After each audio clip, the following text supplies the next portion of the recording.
এদিন দেউতাকে নিজৰ ছোৱালীজনীক এটা আইফোন উপহাৰ দিলে। পিছদিনা ৰাতিপুৱা দেউতাকে ছোৱালীজনীক সুধিলে, মায়া, আইফোনটো পাই তুমি কি কৰিলা? মায়াই ক'লে, দেউতা, মই মোবাইলটোৰ কাৰণে এটা কভাৰ অৰ্ডাৰ দিলোঁ। দেউতাকে ক'লে, তোমাক মোবাইলৰ কভাৰটো অৰ্ডাৰ দিবলৈ কোনোবাই বাধ্য কৰাইছে নেকি? মায়াই ক'লে, নাই দেউতা, কোনেও মোক বাধ্য কৰোৱা নাই। দেউতাকে ক'লে, তোমাৰ এনেকুৱা নেলাগেনে যে তুমি আইফোন নিৰ্মাতাজনৰ অপমান কৰিছা? তেতিয়া মায়াই ক'লে, নাই অ' দেউতা, নিৰ্মাতাজনে স্বয়ং নিজে কভাৰ লগাবলৈ পৰামৰ্শ দিছে।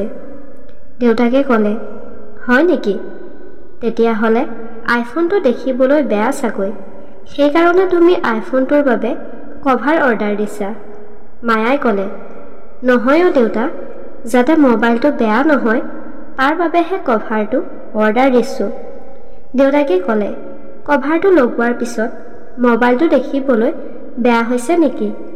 মায়াই ক'লে, নহয় অ' দেউতা, ইয়াৰ বিপৰীতে কভাৰটো লগালে আইফোনটো বেছিকৈ ধুনীয়াহে দেখিব। দেউতাকে ছোৱালীজনীৰ ফালে মৰমেৰে চাই ক'লে, মায়া, আইফোনতকৈ মূল্যৱান আৰু সুন্দৰ তোমাৰ শৰীৰটো আৰু এই ঘৰখনৰ সন্মান। তোমাৰ দেহটো সদায় কাপোৰেৰে ঢাকি ৰাখিবা। ছোৱালীজনীৰ ওচৰত দেউতাকৰ কথাষাৰৰ কোনো উত্তৰ নাছিল, কেৱল মাত্ৰ চকুপানীৰে উপচি আছিল।